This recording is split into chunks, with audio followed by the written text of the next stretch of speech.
Well, hello my lovelies, it's your girl Patty and I am coming to you with a video. This is a question and answer video of the 10 most frequently asked questions that I get about my experience in the military, how I balance my life, and all that fun stuff. So without further ado, before we get into this video, if you can hit that like and subscribe button down below, feel free to follow me on Snapchat and Instagram. I'll leave those in the description box, and let's get into this video.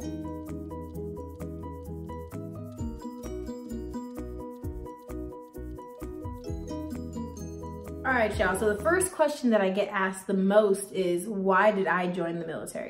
So there's a number of different reasons why I joined, but the main reason why I joined was because I wanted to pay for school. Yes, y'all know college is expensive, and let's just say I was kind of that student in college who didn't necessarily do the best and didn't really make my parents very proud. So I had to find a way that I could pay for that, and the Army was the best option for that at the time. So yeah, the next question I get is, was basic training hard? All right, so with basic training, one thing that I need everyone to understand is that it's meant to be stressful.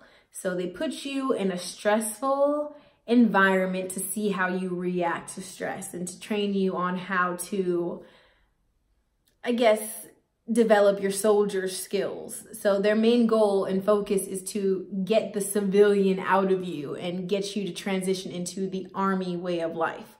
So it really depends on the person. For me, I will say that I did struggle a little bit because, I mean, y'all know I'm girly. I joined, I was 23. I was already set in my ways and wasn't nobody about to yell at me. And I was going to take it like, okay. So in that sense, I mean, everyone handles stuff differently, but it is a stressful environment and it can be hard. But if I can do it and push through, anyone can. And just keep that in mind that it's not meant to be easy. You will be pushing yourself the entire time and learning how to cope and deal with stress. So yeah, I'd say it was a little difficult. I'm not gonna lie, but you'll get through it. All right, so the next question, let's see. The next question that I get asked a lot is, how was the living situation like in basic? All right, so for us, of course, I'm a female, so I was with the females. They put 60 of us in a bay, that's what they call it. So basically it's a big room and there's like 30 bunk beds. So that's pretty much our living conditions. We have, a bathroom, showers. Our showers did have curtains. We didn't have to like watch each other bathe and things like that. So shout out to Fort Jackson one time for the one time. But yeah, so with that being said, it was manageable, but of course, like, you're living with 60 other females. So it can be difficult. We'll say that at times, y'all know how females are. We are difficult sometimes. But yeah, so that's how that was. Another question that I get asked a lot, so much. Can you wear makeup and nail polish? Now, technically, you can wear makeup, but you can't do what I do with my face right now. Like, this is unacceptable. You can't wear the lipstick. You can't have all the crazy eyeshadow. If you're going to wear makeup in uniform, it needs to be natural. So you can wear a foundation, you can do eyebrows, you cannot do eyelashes. Now that's something that I didn't know, someone had to tell me. So you cannot wear eyelashes, but you can have mascara. And as far as your nails go, y'all see my nails, okay? Embarrassing. Yeah, they look crazy. But you can have nails, but they have to be clear. And they have to be a certain length. It can't be more than, I believe, a quarter of an inch long.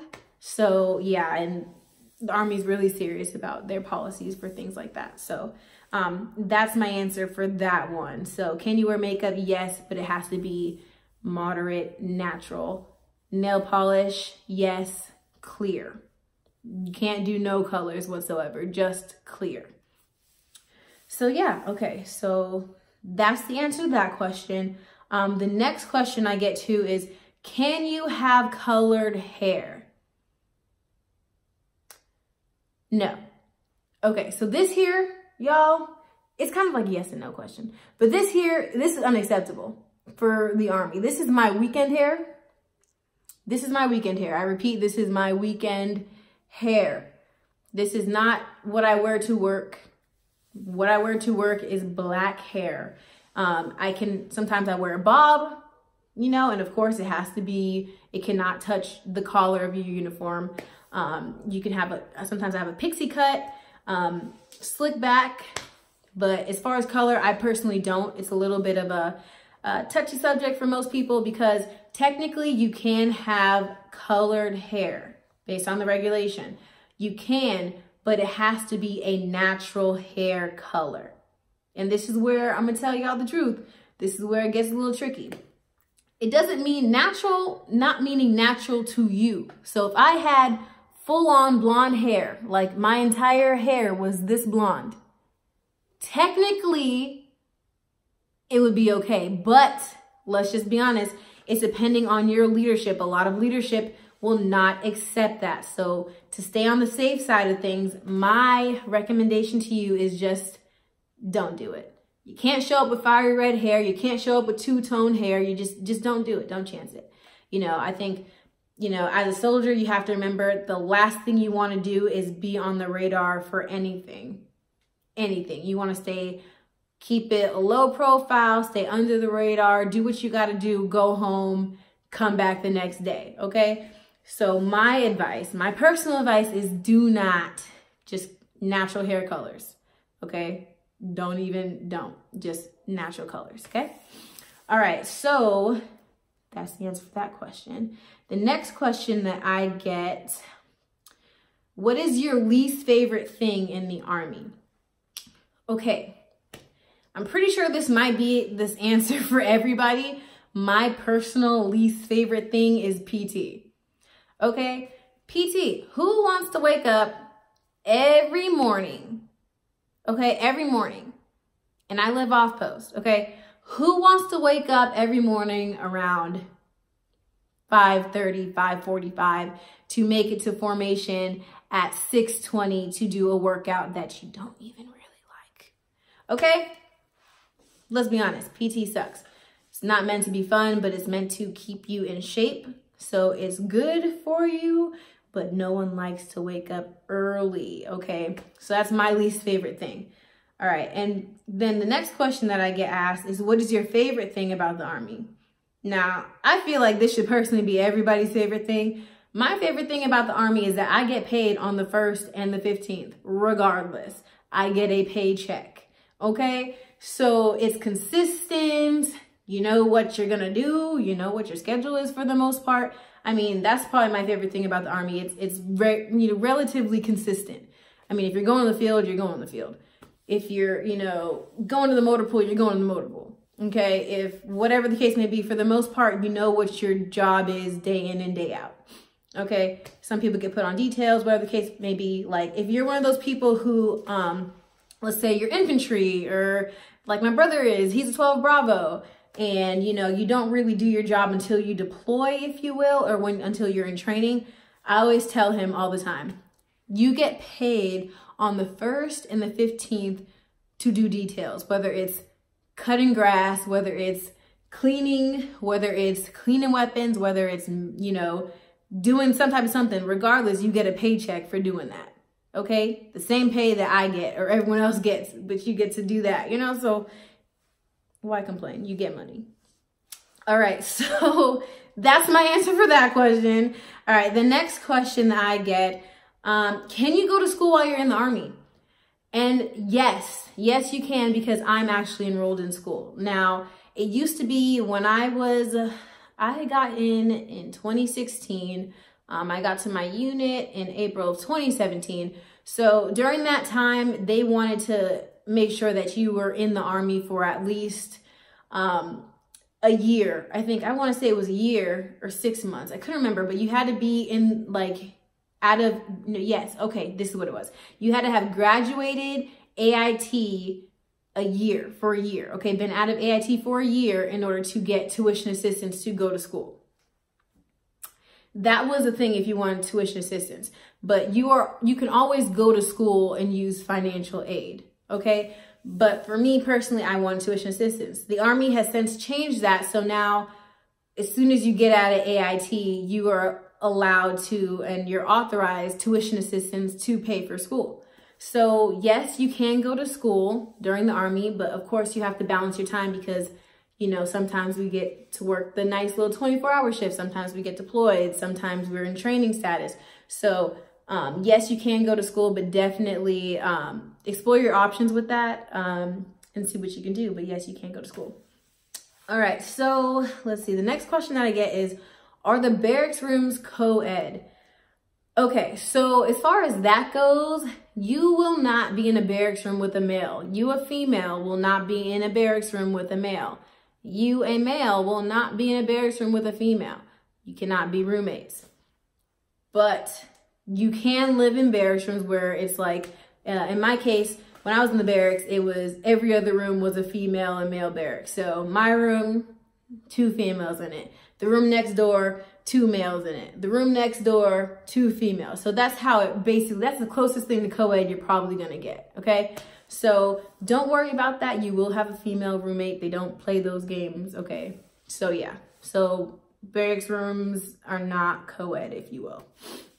All right, so the next question that I get, the last question actually. Now this is one that I get a lot. So my baby and I, so we met in Austin, right? Found out he was military. Oh my gosh, like, babe, you're in the Army too, it works out, whatever. So, but basically, yeah, so that kind of goes into my next question. So dating in the military, so what's that like? For me and my baby, so for us, it was basically, I mean, it wasn't really a big deal. I mean, you see each other just like you normally would. You date like you normally would. He's a specialist at the time. I was a PV2 getting promoted to a PFC. So, I mean, we were in the same unit. It wasn't an issue. But normally in most units, the whole dating thing, this is where it can get kind of tricky. So basically, if you are E4 and below, y'all have wiggle room. Y'all can date each other. And I wouldn't recommend dating, you know, don't mix business and pleasure and all that other stuff. Like, try to keep professional. But yes, you can date E4 and below. Now, E5 and above, even officers, they are not allowed to date E4 and below. That is a big no-no. You just don't do that because it's inappropriate. Based on Army standards, it's just inappropriate. Of course, there's some things that can, like, you know, change that. Like, let's say, you know, okay, I'm married, my husband happens to be, you know, get promoted to sergeant. That's acceptable. At the end of the day, you are already married, whatever the case may be, that's fine. But you just can't be out here dating, you know, sergeants and NCOs and officers and stuff. That's no. And fraternizing is a big thing. Please, please don't ruin your career. There's so many things to ruin your career for, and it's really just not worth it, period. But don't ruin your career trying to mess with a married soldier. That's a big no-no. Because unlike in the civilian side where, okay, like, people cheat on their spouses all the time, I mean, if you cheat on your spouse in the military, you could lose everything you've worked for. They will take your rank, which is your money also. They'll take your rank, they'll take your money. You'll be investigated. Then you'll later get kicked out for that. So don't do that. So as far as dating in the military, yes, it's possible. Yes, you can do it, but just make sure you're not stepping on anybody's toes, messing with anybody's husband or wife, and just, you know, do the right thing and you'll be fine. So yeah, so those are the 10 most frequently questions I get asked. Feel free to leave a comment in the comment box down below. Tell me what you think about this video. If you have any more questions, I can possibly do another question and answer video. But yeah, so those are pretty much the 10 questions I get asked. So thank you for watching, and hopefully I get to see you all in the next video that I post. All right, guys, my lovelies, love you all, and I will see you again soon.